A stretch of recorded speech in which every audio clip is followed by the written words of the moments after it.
Blues Matters here again. We have the wonderful Selwyn Birchwood.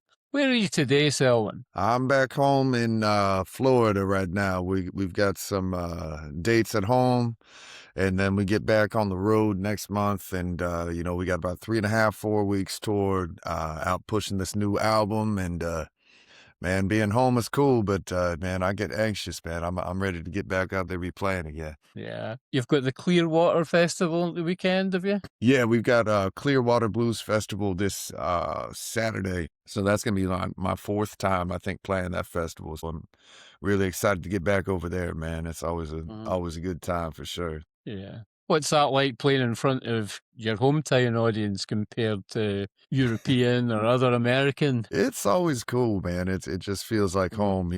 When we're home in Florida, I mean, we stay here during the winter time and from like October to about February, March. So we end up playing a lot of the clubs and stuff over here. So it's nice to be able to get on the festival stage in the hometown over here. Yeah.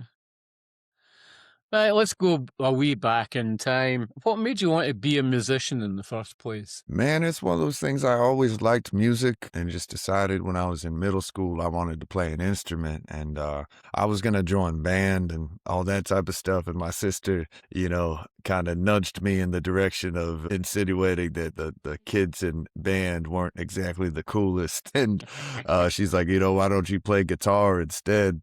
So I just listened to my older sister and ended up on guitar and ended up liking that. Uh, you know, it uh, it kind of clicked. It was one of those things I was always drawn to, but I didn't realize it until kind of much later. And what kind of music were you first listening to? Can you remember? I was just trying to play stuff that was on the radio and whatnot, and just got bored with it pretty quickly. And a friend of mine had a Jimi Hendrix album and let me borrow it, and I listened to those sounds, and it was like I was listening to alien music, and I was really blown away. Not as much like one of the people that wanted to make spaceship sounds and that type of thing on guitar, but just what would get someone to write this kind of music. And started digging back, and you find all the older blues guys, the Muddy Waters, and in particular Buddy Guy, he talked about at length. And it seemed like the very same week that I found out about Buddy Guy, he was coming to House of Blues Orlando. So I just bought a ticket blindly, had no idea what I was in for, and I was just completely floored, man. I said, whatever this is, that's what I want to learn. That's what I want to do. And it's cool because it feels like it's gone full circle now, because that was when I was 17 years old. And, fast forward, and, I've been using the same producer that Buddy uses for his albums. Yeah. Tom Hambridge did my last 2 or 3 albums before this last one. And even so much as, it was almost 20 years to the date that, I still have my ticket stub from that original Buddy Guy concert. It was, I think, August of 2002. And then in September of 2022, I actually got to sit in and play with Buddy at another big venue in Orlando, Florida. So it was kind of a serendipitous full circle thing for me. And, at this point, I'm focusing on writing my own music and creating my own sound.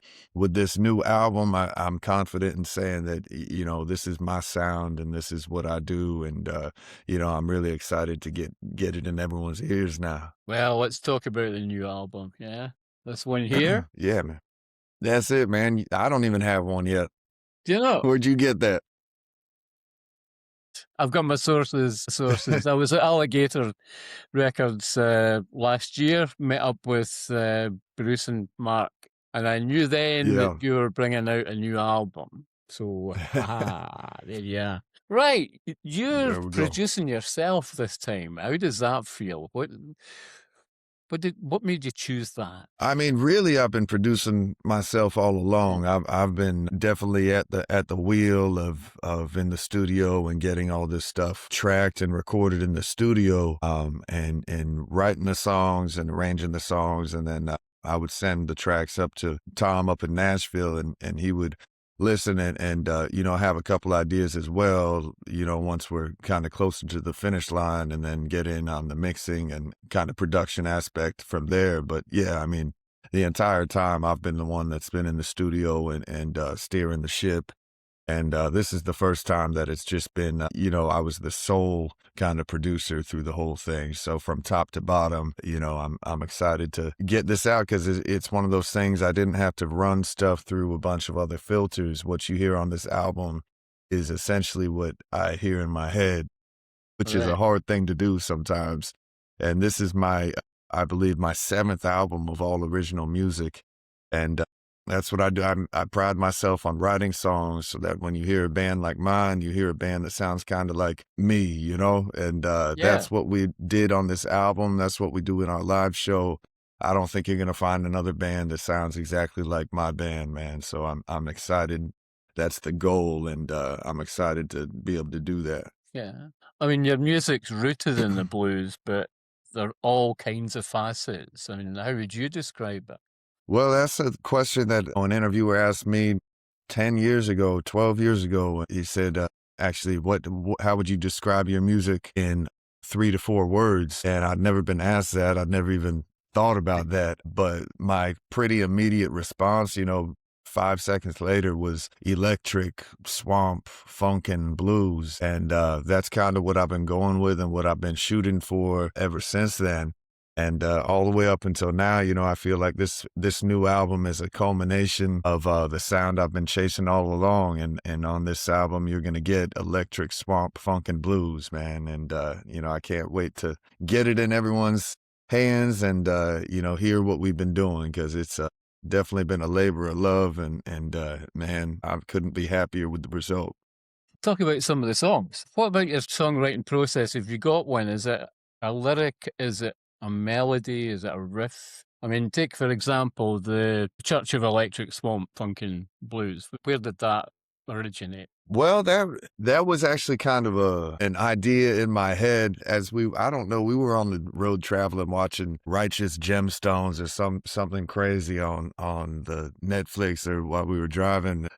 I was just bringing up the point. I was like, man, why don't they have to pay taxes? These churches don't have to pay taxes. I don't want to pay. I must have just done my taxes and was just fresh in my head and pissed off about it. I'm like, they don't have to pay taxes, man. Why can't I be a church? And, I said, man, we travel town to town, bringing the gospel of our music and the good news. And it was just kind of a joke at the time, but I was like literally trying to figure out if I'd be able to do it. And the idea of not wanting to pay out all this money in taxes turned into more of a analogy in the song, but it started out sort of a literal idea of, I wonder if I could actually do that. But apparently it's a lot harder to be known as an actual church to the federal government than I had anticipated. But yeah, that's where the song came from. And it just outlines, kind of my mission statement with my music, and it adds all the elements of the funk and the blues and even the gospel kind of church music in that song, and gives you a bunch of colors all wrapped up into one, man. And that's what I try to do, so that when you listen to the music, you don't know what to expect next, and where you started might not be where you finish, and I think it's cool when it tickles your ear like that. Certainly, when you play that live, I bet you go into different sonics and different solos in that, do you? Oh yeah, man. We keep that going. We start the show a lot of times with that one because it's really gets the crowd going. And then you bare your soul in Damaged Goods. Talk about that.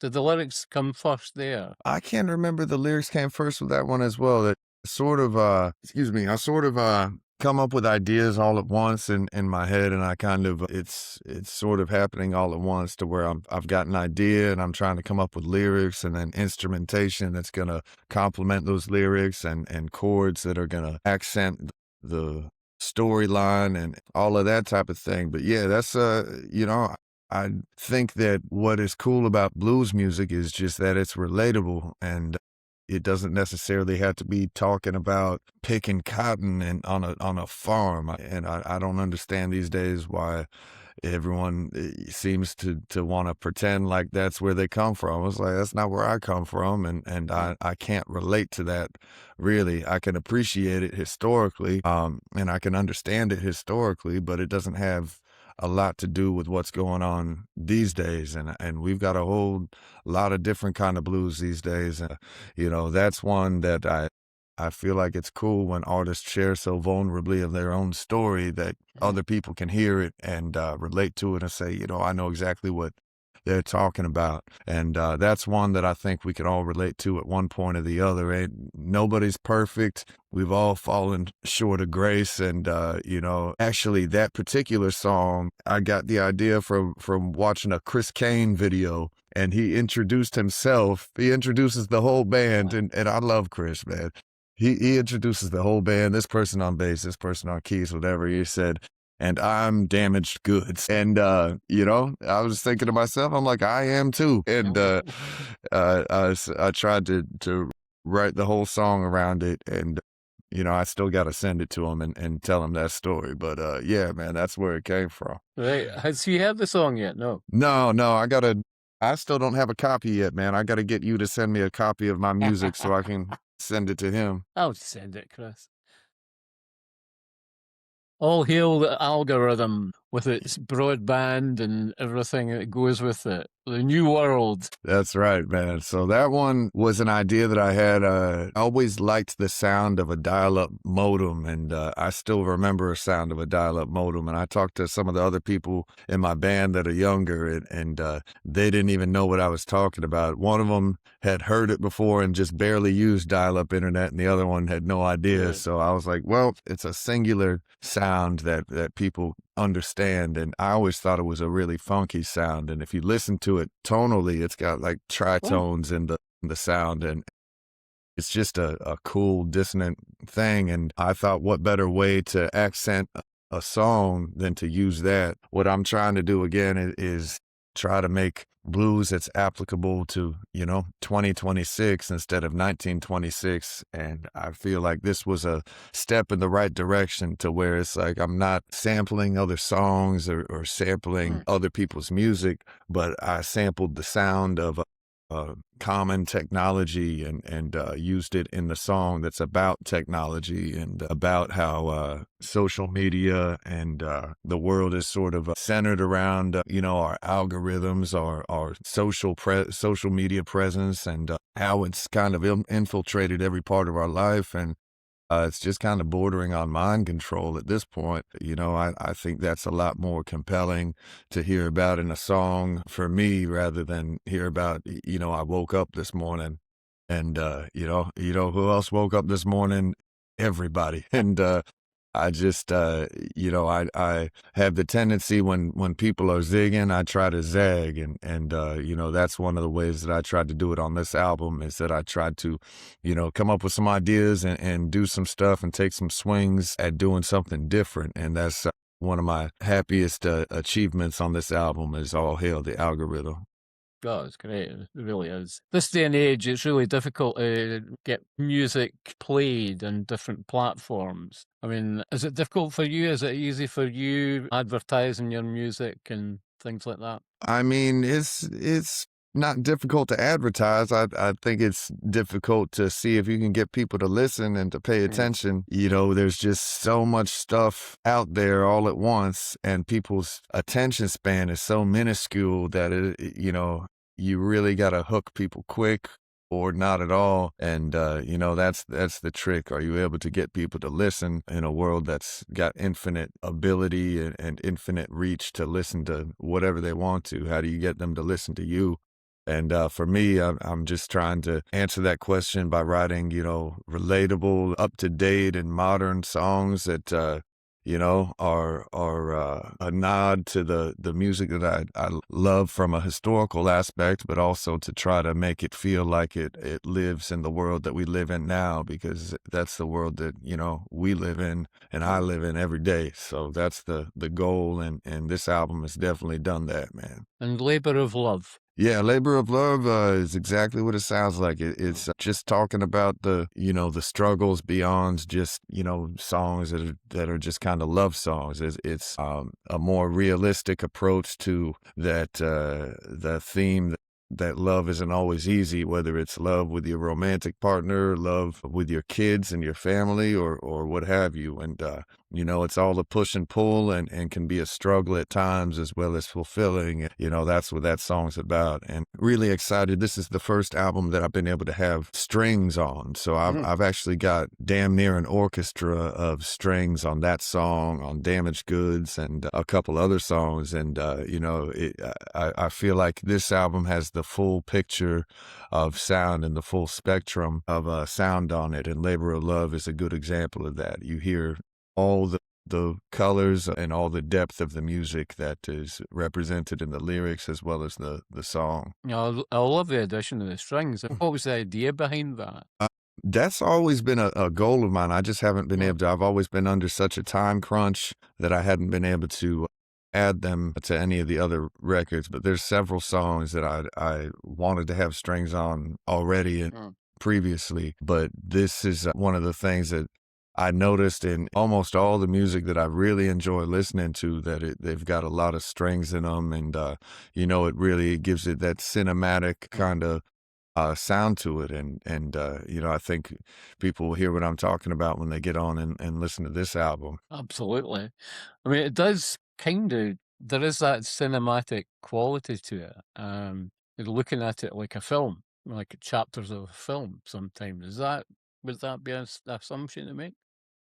Yeah, that's that's the way that I hear music personally. I think that the lyrics and the words, the chords, the instrumentation, everything should be painting a picture in your head, and you should be able to kind of see all of that stuff as you're listening to it. I don't hear a lot of music these days that does that as much outside of, like movie soundtracks. And, I wanted to really take that approach on some of these songs. And I've got some other music videos that are going to be made for this to really give it more of a literal visual. But I think just the songs themselves really give you a good visual on this album. Should have never gotten out of bed. We've all had that feeling. Yeah, that's another one, man. That's one that's closer to the hip and just singing the blues. And, that's one of the ones that instead of just saying I woke up this morning, it's like, man, I shouldn't have woke up this morning. This is a tough one here. And, I think people can relate to that as well. Certainly relate to the next one, what I've been accused of.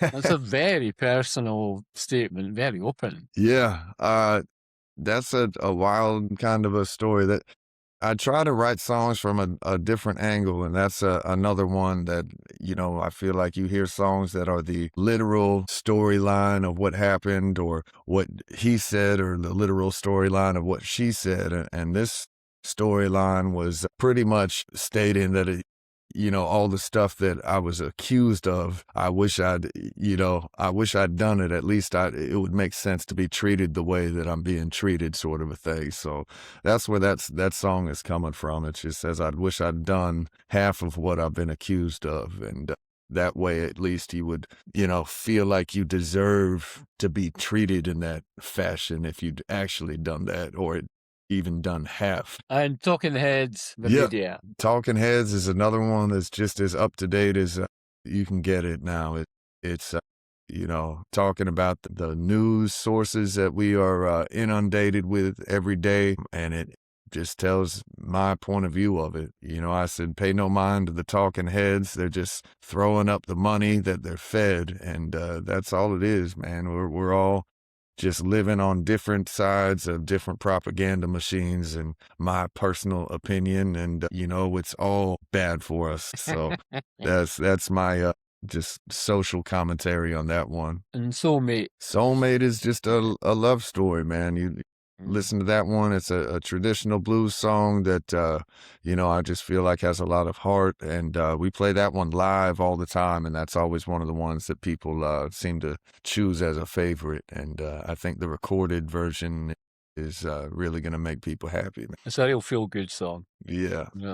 Really like it. The struggle is real. Yeah, the struggle is real. That's one of the ones that I said everything I want to say in the song itself. It's definitely a different sounding song. It goes through some different colors and changes on it to accent the story line on it. It's almost going from like an African sort of a thing, and Piedmont blues sort of feeling to an African sort of a thing to uh, rocking kind of a new kind of a church sound on it to, Mhm. it's just a different kind of a song. It's one of the biggest productions on the album, with the choir and the Yeah. string arrangements and all the percussion and instruments and whatnot. But I think it's given up a beautiful storyline and a good feeling to cap off the album. Yeah, it's really got a lot of things going on in that song, definitely. I forgot about the Eagle Has Landed. Is talk about that, the introduction. That's an introduction song that we've been using live, and I just thought it was a good way to start off the album. Just to, sort of suspend reality. It's sort of a countdown, sort of a feeling like a rocket ship countdown to get you going and get you ready for lifting off into this record. And yeah, man, I think it feels good. Yeah, no, absolutely. Would there be a theme going through it, do you think? The theme is just the title, man. The theme is about my songwriting and my sound, and the theme is electric swamp funk and blues. You're gonna get all of that on this record, and I think that this is by far the best sounding and the best written record that I've done, and I think this is the one that's gonna be the hardest for me to top for sure. And talking about road testing, have you road tested all of them or just a few of them? No, we were playing all of these songs live. So when we get on the road on these dates for this tour, you're going to hear either this entire album or close to this entire album. And, I feel like that's not something that's always true with touring artists these days. When I'm doing my live shows, I try to have it be a different show every time you come to see us. So I'll sprinkle in some of the crowd favorites from my previous albums. But I try to keep stuff current so that every time you come to see us, you're going to hear a different show rather than, some bands you can hear them for 30 years and they'll be playing the same sort of songs and same sort of show. And I feel like I'm cheating the crowd if I'm doing that. It's the easiest way for me. But, I want to give you a reason to keep coming back and a reason to keep listening. So I'm going to keep writing and keep performing new stuff live to try to keep the crowds engaged, And live performances, how you still enjoying life on the road? Yeah, you have to. Otherwise, you aren't going to last too long out here, man. You got to, there's no shortcuts. You got to take this music out on the road and take it to the audiences because, otherwise people aren't going to be searching for you. And how did you learn your stagecraft? Who's fundamental in you being on stage and being able to read a room, being able to do all that? Well, I mean, I got a lot of my stage kind of presence from watching, just the older guys that I admired so much. Mm. I was brought up in Sonny Rhodes' band and was able to see a lot of the old school guys before, this kind of changing of the guards. I was able to catch guys like Michael Burks and Bobby Rush is still going around, Jimmy Dawkins and Guitar Shorty. And, there's a lot of these guys that I came across. Another big one is Kenny Neal, who, I still keep in touch with it. And it's weird to be friends with some of the people I idolized for so long coming up in high school and stuff.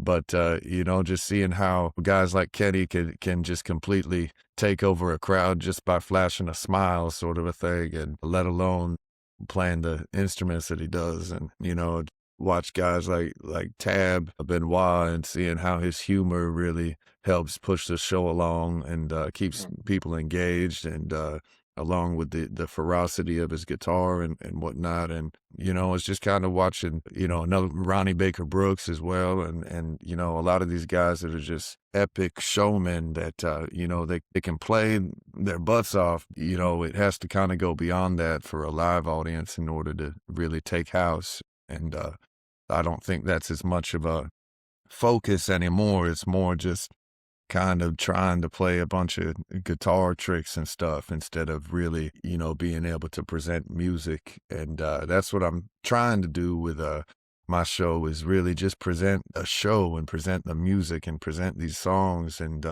get people to really latch onto it and absorb it instead of just have it be wallpaper. And what about the blues? What does the blues mean to you as an artist? I mean, I feel like it's a different thing today than it Mm. was for me. I mean, the blues today seems to kind of be this sort of social club that, you know, you see all these same bands of people in the different cities and different festivals and stuff. But blues for me is still the music and the history of it and the feeling of it. I feel like the music doesn't have to be a set sort of a sound. I feel like it has to be a set sort of an emotion and a set sort of soul to it. And that's what I try to inject into my music, so that even though it's not necessarily a traditional format, that hopefully it feels like blues. And have you seen anyone on the rise? I mean, you were the young one coming through. Now you're kind of looking behind you. Are there anyone that you admire coming through? Yeah, there's a ton, man. I feel like the younger class of blues musicians right now is as good as any generation. They just don't seem to be getting all of the press that I would Mm. expect. You know, it just seems like we're still stuck on this thing of pushing forward every tween that is playing Stevie Ray Vaughan songs instead of fully formed you know, artists you know, you got cats like, well, Kingfish is thankfully up where he's supposed to be, but you know, you got guys like Stephen Hull and Marquise Knox, John Tavius Willis, even younger, into guys like Mac McDonald and Harrell Davenport and Jerron Paxton and all these, you know, I hate to say kids because I feel like it's insulted, but these kids are so far beyond their years musically, and you know, they should be they're headliner level talents. You know, Dylan Triplett as well. You know, these are headliner level talent, but they don't get pushed up the same way. And you can call it what you want to, but you know, I just these are the cats that I'd listen to, you know, I'll probably leave the blues festival after they're done playing. Yeah, I mean, when you're at festivals, you'll hang around to watch other bands. Yeah, you get a chance. Yeah, for sure. Absolutely. If it's someone I'm wanting to see, I'll definitely hang around. But you know, I know a lot of festivals seem to do these jams and stuff with the entire festival at the end of the show and stuff because they say they can't seem to keep the crowds to stay for the headliner, and it's just one of those things. I'm like, well, maybe that shouldn't be the headliner then. Maybe you should be putting these bands over here that people are gonna stay around to listen to, you know? But that's Yeah, just well, my opinion. yeah. And what does success mean to you in your journey? I mean, for me, it's just to be able to do my music, write my music, and perform in the way that I want to. And hopefully, if it makes me feel a certain way and I feel good about it, then it'll make other people feel good about it. And it seems like that's the case so far. So really excited about that, man.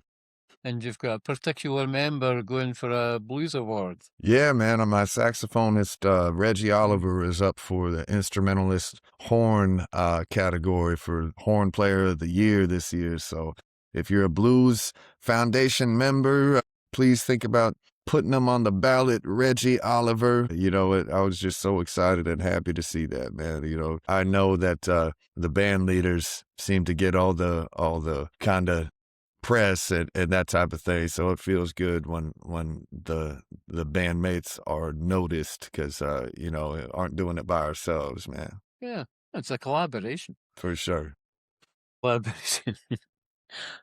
And what's the best advice you've had? Just to be myself is, you know, the advice that I got at a super young age. I saw, you know, several of the younger kids and I thought they were really murdering it. I'd ask some of the old heads what they think about them, and they're like, oh, yeah, we already had a Stevie Ray Vaughan. And he's like, man, I'd rather hear what he has to say, you know, and I never forgot that at the time. I thought they were kind of hating and throwing shade, but as I get older and see it more and more and more, that's exactly where I'm at as well, man. It's like I'd rather we all are living such specific and different lives, and this is such a personal music, or it can be such a personal music that you know, you can put so much of your own style and stuff into things that it doesn't make sense to me to just kind of emulate and copy and just do a paint by numbers with this music. That's Absolutely. Fantastic. And what about the future? Good stuff. for Great sure. speaking to you. Appreciate it, Again. man.